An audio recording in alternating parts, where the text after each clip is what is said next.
sejauh ini salah satu yang menjadi tantangan krusial adalah kesenjangan yang terjadi antara gereja kuat dan gereja lemah. Ya, sebab dalam sistem gereja seperti ini konsekuensinya adalah gereja yang besar dan kuat akan semakin kuat, gereja yang kecil lemah akan semakin lemah, bahkan bisa terpinggirkan. Tapi ada keluhan-keluhan yang terjadi di sidang, terlalu banyak yang saya lihat apa. Iya, pada waktu yang bersama.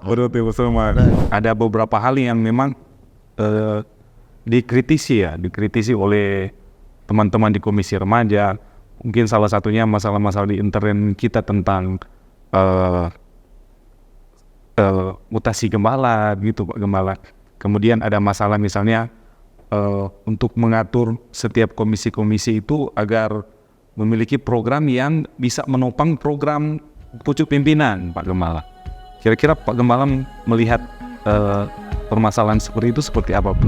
Nah, selama ini polisi kita, kebijakan kita tidak ada gembala yang dirumahkan.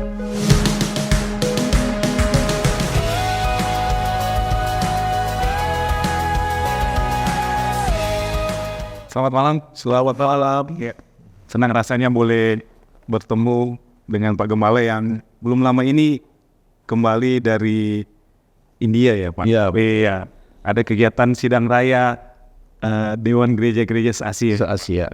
Gimana Pak yang di sana kegiatannya Pak? Jadi kegiatan sidang raya Dewan Gereja-Gereja se-Asia itu sudah mengalami satu penundaan karena seharusnya dilaksanakan 2 tahun yang lalu.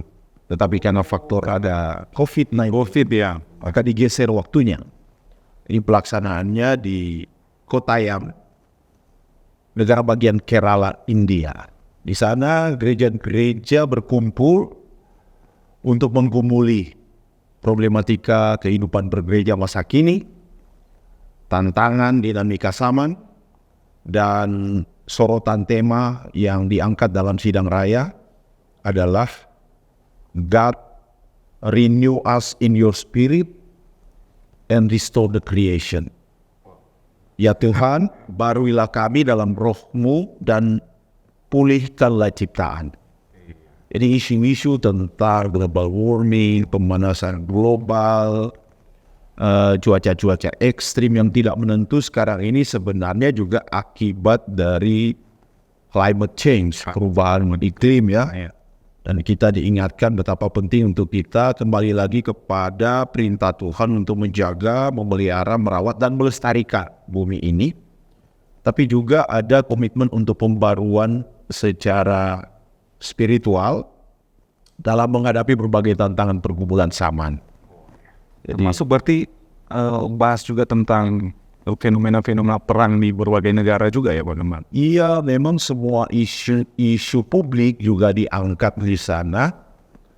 Tetapi ketika pelaksanaan sidang raya belum terjadi konflik di Israel dan Hamas di Palestina, tapi yang disoroti adalah Rusia dan Ukraina. Tapi ya semua kan sudah saling berkaitan. Jadi dunia sedang mengalami krisis kemanusiaan dan krisis kasih, betul. Jadi betapa penting untuk kita kembali merefleksikan tentang bagaimana hidup manusia yang sejati sebagai imago Dei ciptaan Allah yang termulia, yaitu dengan berupaya untuk membarui kerohanian. Luar biasa ya Wan. Kami sebagai warga KGPM bangga ketika melihat di postingan ternyata Pak Gembala ke sana sebagai utusan Indonesia ya Pak Gembala? Iya, jadi utusan Indonesia dan lebih spesifik juga utusan gereja KGPM. Wah. Jadi ketemu dengan berbagai denominasi dari berbagai negara juga. Iya, betul. Ini denominasi beberapa denominasi gereja dari Indonesia dan dari seluruh negara-negara di Asia. Nah, jadi memang kehadiran saya di sana tentu juga dapat menikmati pengalaman-pengalaman baru. Hal-hal yang selama ini belum saya alami dan rasakan. Misalnya pada hari Minggu dalam kegiatan sidang raya itu kita beribadah bersama-sama dengan gereja-gereja lokal di sana. Dan saya bertepatan mendapat jadwal beribadah di gereja Ortodoks Syria yang ada di India. Dan luar biasa karena pola ibadahnya memang sangat liturgis dan peran dari gembalanya itu, pemimpin ibadah sangat sentral. Dan yang unik adalah pola ibadahnya itu sangat tenang teduh kusyuk, tapi juga ada litani berbalas-balasan. Dan kita harus kuat, istilah Manado buku-buku, karena supaya ibadah harus berdiri, posisi berdiri. Jadi kalau jemaat KGPM ada yang mengeluh ketika gembala mengundang berdiri dalam ibadah, itu belum seberapa, belajar di dia, belum seberapa. Biasa. Iya. Jadi itu pengalaman rohani yang luar biasa ya Pak Gembala ya di India sana. Kemudian sebelum ke India kan masih disibukkan juga dengan Konas ya, PKB PGI Pak Gembala. Betul, Pak.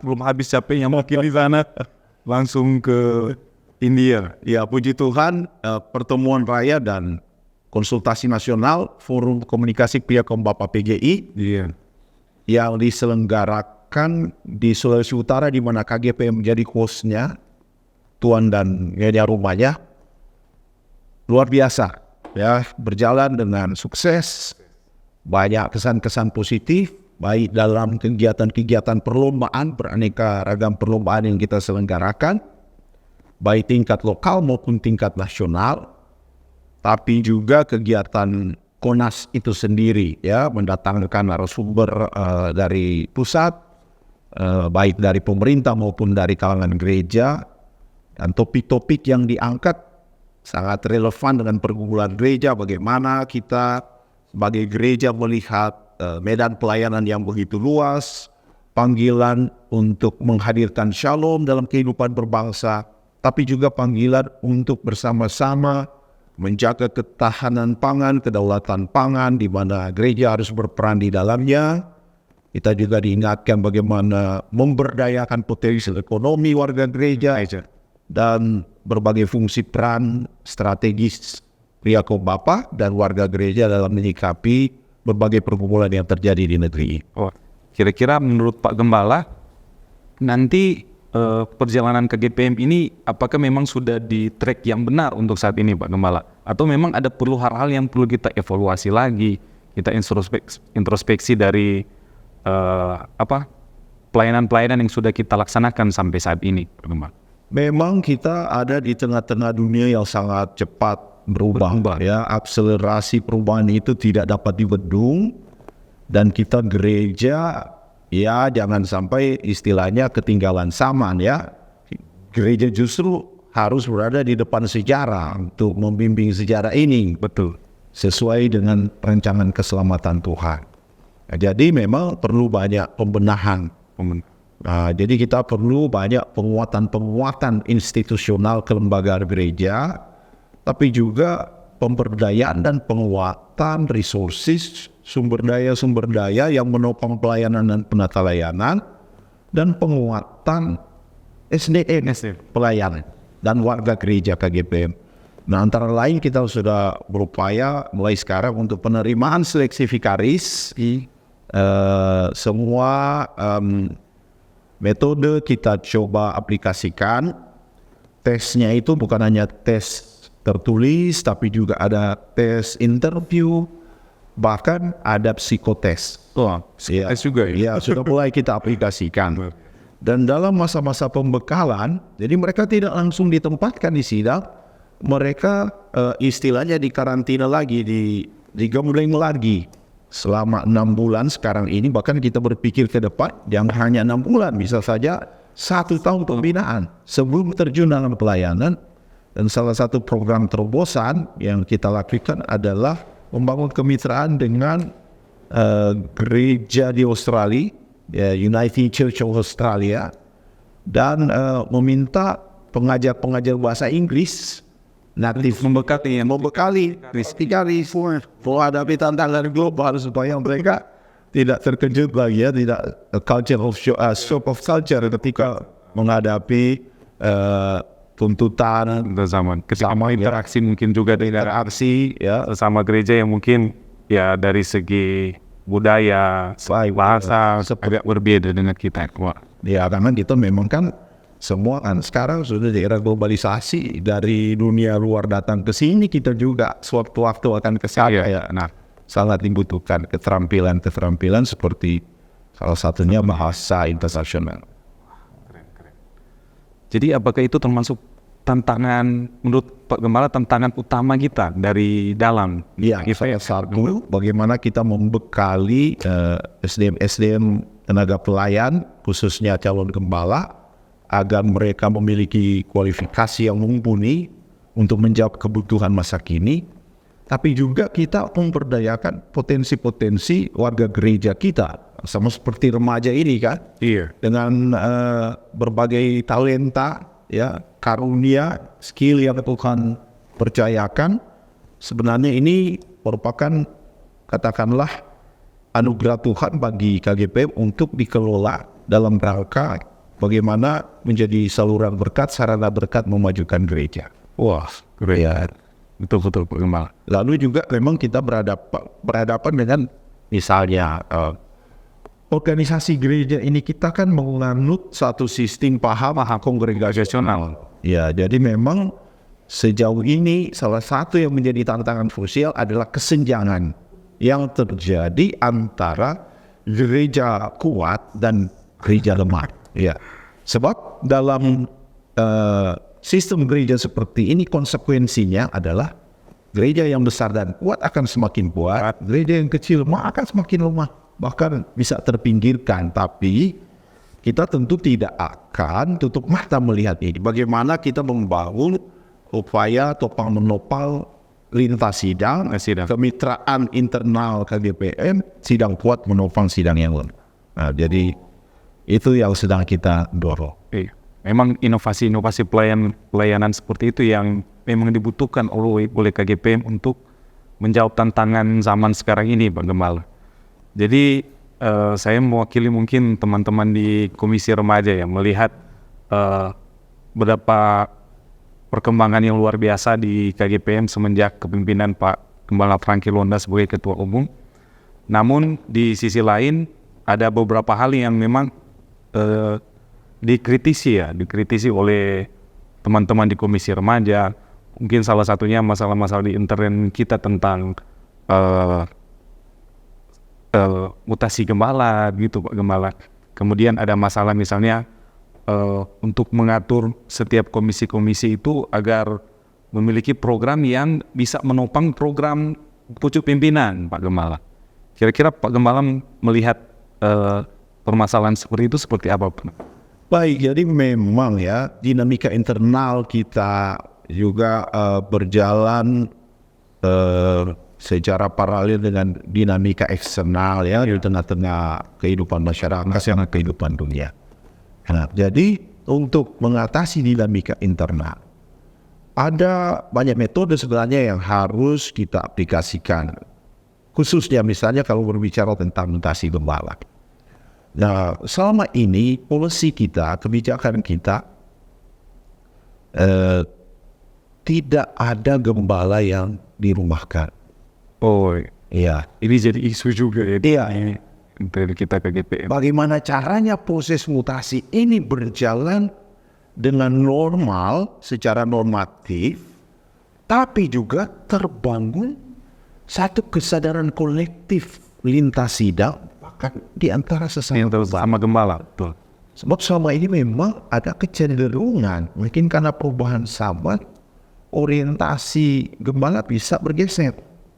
Misalnya dalam proses mutasi, ada kalanya mulai ada pertimbangan-pertimbangan manusiawi yang lebih dominan. Padahal kan yang namanya panggilan, sifatnya itu sangat fundamental dan hakiki, bahwa kita sebagai hamba Tuhan cari dahulu kerajaan kebenarannya, semuanya akan ditambahkan. Nah, tapi kadang-kadang ini situasi dunia seringkali juga mempengaruhi. Dan di kalangan sidang sendiri misalnya, puji Tuhan sidang-sidang yang lain itu sangat dewasa menyikapi proses lintas. Tapi kan ada juga sidang-sidang yang ya istilahnya punya pandangan sendiri tentang otonomi dan Kongregasional ini ya. ya, yang akhirnya menciptakan sebuah kultur, sebuah budaya yang menganggap bahwa my congregation first. Ya, Jebak ya di ya itu kongregasional yang sempit. itu jebakan otonomi, jebakan kongregasionalisme. Karena kita tidak memang menyadari secara kolektif ini akan terjadi egosentris. Betul. Iya. Nah, jadi bagaimana kita berupaya di tengah-tengah berbagai kemajuan zaman, tapi ke dalam ini perlu penyadaran juga. Nah, jadi ya kita berdoa ke depan tentu ada evaluasi retrospeksi terhadap program-program dan khususnya kegiatan. Nah, mengenai sinkronisasi program sebenarnya kita sudah beberapa kali ya mengadakan rapat koordinasi internal pucuk pimpinan Majelis Gembala dengan komisi-komisi dan biro-biro untuk mengintegrasikan upaya untuk mencegah terjadinya overlapping dalam program, sehingga ada keluhan-keluhan yang terjadi di sidang terlalu banyak penyesalan data. Iya, kan? Pada waktu yang bersamaan. Nah, kita sudah atur sebenarnya tolong dikoordinasikan program-program komisi di sepanjang tahun di bulan-bulan apa, sehingga kita akan saling tahu terhadap komisi-komisi yang lain dan bisa melakukan adjustment penyesuaian program. Kalau hanya soal teknis kan itu bisa kita atur. Iya. Misalnya sudah ditetapkan bulan ABCD, tapi tanggalnya kan bisa diatur sehingga tidak akan tumpang tindih ya. Begitu juga dengan wilayah-wilayah. Kita ada koordinasi dengan BPWPB. Nah, belum lama ini juga terkait dengan keuangan gereja, bagaimana menata sistem yang seragam dalam administrasi keuangan. Kita ada sosialisasi manajemen keuangan. Kemudian bendara-bendara ya. Bahkan bendara-bendara komisi yang ada di sidang. Nah, itu tujuannya supaya tidak ada kendala-kendala dalam hal pengawasan keuangan dalam perbendaharaan.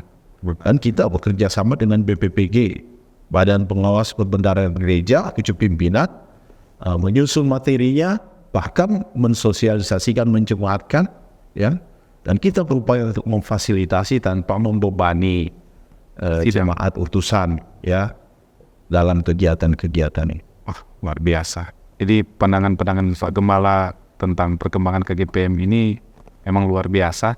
Dan izin Pak Gembala, mungkin saya akan spesifik karena ini diinisiasi oleh Komisi Remaja ya Pak Gembala. Ada titipan pertanyaan katanya Pak Gembala. Kalau Pak Gembala jadi anak remaja sekarang, melihat perkembangan zaman, kemudian peran Pak Gembala sebagai seorang remaja untuk KGPM seperti apa Pak Gembala? Oh, ini pertanyaan yang menantang ya. Memang zaman kita berbeda dulu ya. Kami ingin menjadi seperti remaja sekarang. Wah. Tetapi kita tahu bahwa di masa-masa tahun 70-an 80-an kan perkembangan belum seperti sekarang ya, masih banyak keterbatasan dari segi sarana prasarana dan fasilitas ya. Tetapi melihat perkembangan remaja dewasa ini ya, saya sangat bangga ya, berbesar hati melihat bahwa ternyata remaja gereja KGPM ini adalah juga remaja yang memiliki pertama militansi, kecintaan terhadap Tuhan yang diwujudkan dalam bentuk kecintaan terhadap gereja dan keikutsertaan dalam berbagai kegiatan. Dan saya melihat antusiasme mulai dari perkemahan remaja, ketika ada festival, bahkan pada saat baru-baru ini diselenggarakan kegiatan remaja berprestasi, remaja KGPM berprestasi. Antusiasme ini saya nilai sebagai satu penyemangat bagi kami, pimpinan gereja, tapi juga generasi yang lebih tua, untuk melihat bahwa masa depan gereja ini adalah masa depan yang cemerlang ketika menyaksikan potensi-potensi bakat, bahkan sekali lagi kecintaan remaja gereja Tuhan. Jadi harapannya mungkin menuju 100 tahun KGPM untuk adik-adik remaja sekarang Pak Gembala. Wah, ini adik-adik remaja yang akan mengambil alih tongkat estafet, kita akan menuju 1 abad, ya kan? Jadi sekarang 90 tahun hanya dalam waktu 10 tahun lagi ya. Di mana usia-usia mereka mesti usia produktif ya. Usia produktif. Sudah Kalau selesai sekarang kuliah. 15 berarti 10 tahun depan itu 25 tahun ya. Memang sangat diharapkan generasi milenial bahkan generasi Z ini Iya. akan berperan aktif membawa gereja kita di rel pelayanan penata layanan yang membawa dampak positif dan kemajuan yang signifikan. Itu yang diharapkan, dan saya melihat bahwa remaja-remaja kita adalah remaja-remaja yang berprestasi dan menjanjikan ya, Iya. menjanjikan untuk bisa membawa kemajuan baru bagi KGPM ke depan. Iya. Ya. Ya, yang terakhir mungkin Pak Gembala untuk harapan untuk KGPM ke depan, apalagi di usia 90 tahun ini menuju 1 abad KGPM, seperti apa Pak Gembala? Ya, saya dalam beberapa kesempatan membawakan materi dan mengenai bagaimana strategi KGPM menuju 1 abad. Jadi ada semacam satu komitmen untuk melakukan quantum leap of faith. Jadi ada loncatan iman yang luar biasa yang perlu kita lakukan untuk menjadikan momentum 1 abad 100 tahun itu sebagai tahun emas kedua bagi KGPM. Tahun emas kedua dalam pengertian tahun emas pertama 50 tahun, tahun emas kedua 100 tahun. Jadi kita berdoa supaya di 100 tahun ini KGPM mengalami pertumbuhan iman, kemajuan kelembagaan, tapi juga benar-benar menjadi seperti pesan Tuhan Yesus, garam dan terang di tengah-tengah dunia ini. Dan KGPM di 1 abad nanti akan menjadi gereja yang dipakai oleh Tuhan menjadi berkat bagi bangsa dan negara, bahkan menjadi berkat bagi dunia ini. Amin, amin, amin, amin Pak Gembala. Ya, jadi adik-adik remaja dan seluruh masyarakat, seluruh warga KGPM, demikian mungkin perbincangan saya dengan Bapak Gembala Franky Londa, Ketua Umum Kerapatan Gereja Protestan Minahasa. Semoga perbincangan yang singkat ini dapat bermanfaat bagi adik-adik remaja dan seluruh warga KGPM. Terima kasih sekali lagi Pak Gembala untuk waktu yang sudah diluangkan bagi kami Komisi Remaja KGPM. Ya. Sukses selalu Pak Gembala.